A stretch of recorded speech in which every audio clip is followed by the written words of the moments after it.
بالمعروف نہی عن المنکر بھی ایک مسنون طریقہ ہے اور ایک بنیادی عمل ہے. اس کے طریقے کے بگڑنے سے بھی نقصان ہوگا اور فساد ہوگا. سنو غور سے بات. منکر سے روکنے کے لیے منکر سے روکنے کا طریقہ اختیار کرو کہ حضور اکرم صلی اللہ علیہ وسلم اور آپ کے صحابہ یہ منکر سے کیسے روکتے تھے. یہ نہیں کہ جس کو جہاں چاہو ٹوک دو. اس لیے کہ اگر مسلمان کو غلط بات پر ٹوک رہا ہے سب کے سامنے تو یہ اصلاح نہیں چاہتا، فساد چاہتا ہے. اور اگر ٹوک رہا ہے تنہائی میں لے جا کر تو پھر اصلاح چاہتا ہے. اللہ ایسوں کے ذریعے اصلاح کر دیتے ہیں. صحابہ کرام کے واقعات ہیں یہ بتلانے کے لیے کہ کسی کو کسی غلط بات سے اگر روکنا ہے تو اس کے روکنے کا کیا طریقہ ہے.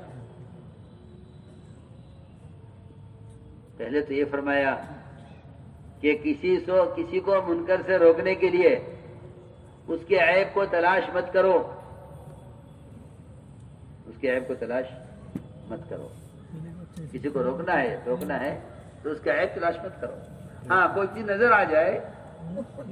نظر آ جائے کسی کی تو چاہیے کہ موقع تلاش کریں اس غلط کرنے والے کو سمجھانے کے لیے.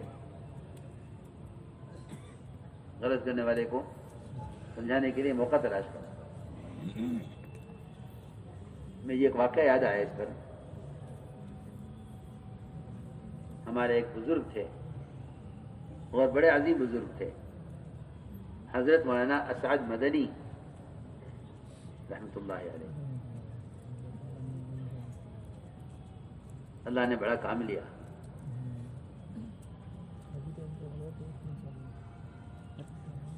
وہ ایک مسجد میں کہیں گزرتے ہوئے نماز کے لیے ٹھہرے. اس مسجد کے امام نے مجھے خود سنایا.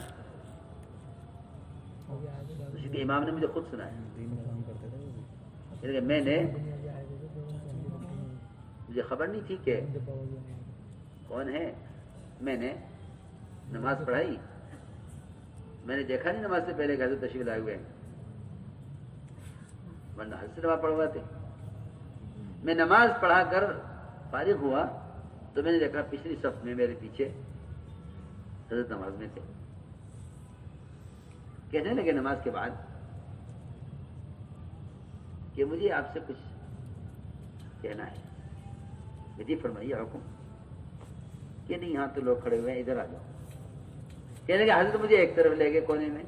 اب ظاہر بات ہے جدھر حضرت تشریف لے جا رہے ادھر سارا مجمع جا رہا. لیکن فرمائیے کیا حکم ہے. کہ نہیں یہاں نہیں کہوں گا، ادھر چلو.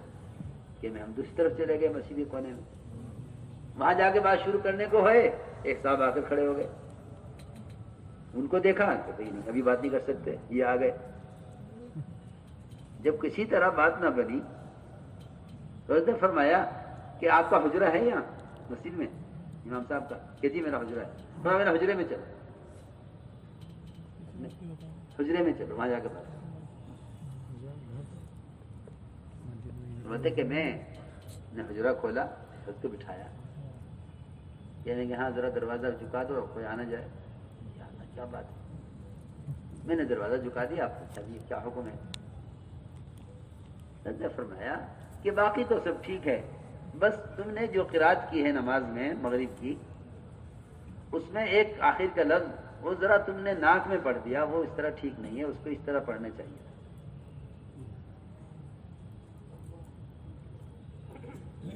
وہی کہتے تھے ٹھیک ہے. تمہارے مقتدی روزانہ کے تمہارے نماز پڑھنے والے اگر میں ان سب کے سامنے تمہیں ٹوکتا اور کہتا تم غلط پڑھتے ہو تو یہ مقتدی یہ کہتے ہیں کہ ہمارے امام صاحب غلط پڑھتے. یہ مجھے یاد آیا اس پر کہ صحابہ کی سیرت میں ہے یہ بات کہ کسی کو غلبہ سے ٹوکنے کے لیے ان کا طریقہ کیا تھا.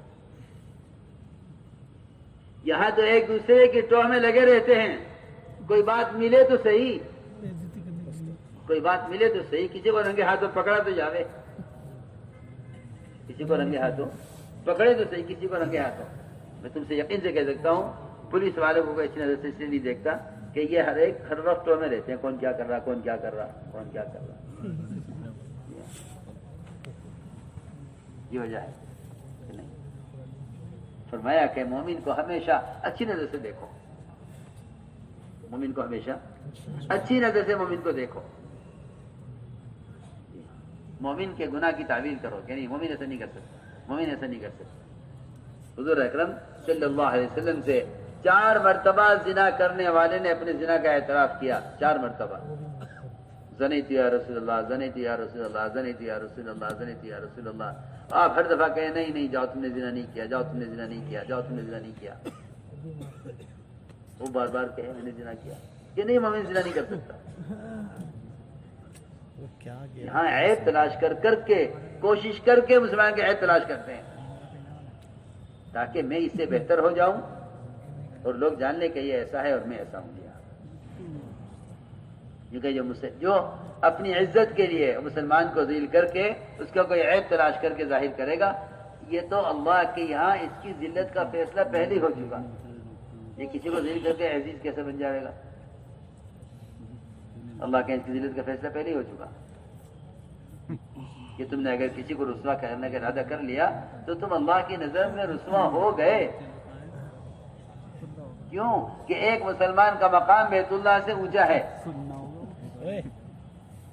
एक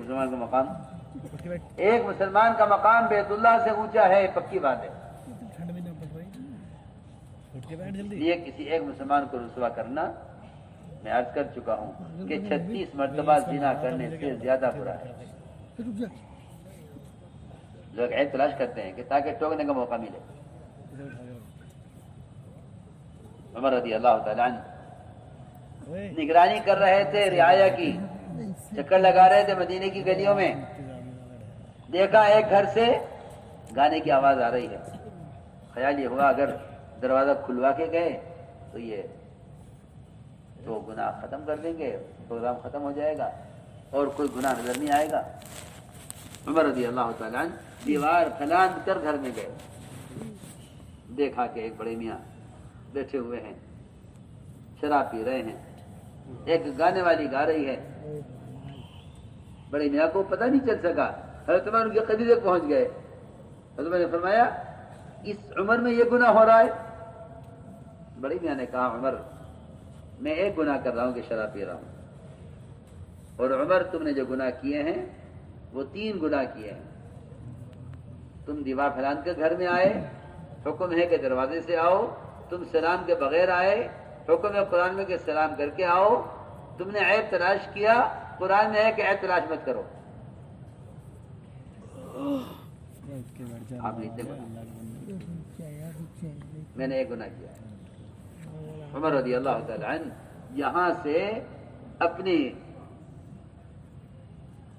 अपने गुनाहों पर रोने की आवाज, हजरत उमर के अपने गुनाहों पर रोने की आवाज। हजरत उमर ने अपने दांतों से चादर को दबाया हुआ था ताकि बाहर के लोग आवाज न सुने। उस रियाया शराब पी रही, इस पर नहीं रो रहे थे, इस पर रो रहे थे कि उमर तेरे गुनाह का क्या होगा। रिवायत में है तो मैंने किसी को नहीं बतलाया। खामोशी से उमर रज़ी अल्लाह तआला अन्हु वापस आ गए। बड़े मियाँ को ख्याल हुआ कि जब भी जाऊंगा सामने बात खुलेगी सबके सामने, तो हज़रत उमर की मजलिस में आना छोड़ दिया। एक अरसे के बाद आए, हज़रत उमर ने देख लिया, हालांकि छुप के बैठे हुए थे पीछे। मैं बड़ी मियाँ को मेरे पास लाओ। बड़ी मियाँ कहने लगे आज सबके सामने बात खुलेगी और सबके सामने सजा मिलेगी और सबके सामने रुसवाई होगी। हज़रत उमर ने कान में कहा बड़ी मियाँ के मैंने उस रात की बात किसी से नहीं कही। बड़ी मियाँ ने कहा उमर कान करीब करो। बड़ी मियाँ ने तुम्हारे कान में कहा मैंने उस रात से आज तक शराब नहीं पी। ये था तरीका तरबियत का। अगर मुसलमान की इस्लाह चाहेगा तो इससे मोहब्बत करेगा, जो मोहब्बत करेगा वो इसके ऐब को छुपाएगा। मुसलमान के ऐब को जाहिर करे और मुसलमानों को रुसवा करे तो कभी मुसलमान गैरों के मुकाबले में कामयाब नहीं हो सकते। सच्ची बात है। ان کی آپس کی اجتماعیت ختم ہوگی اس پر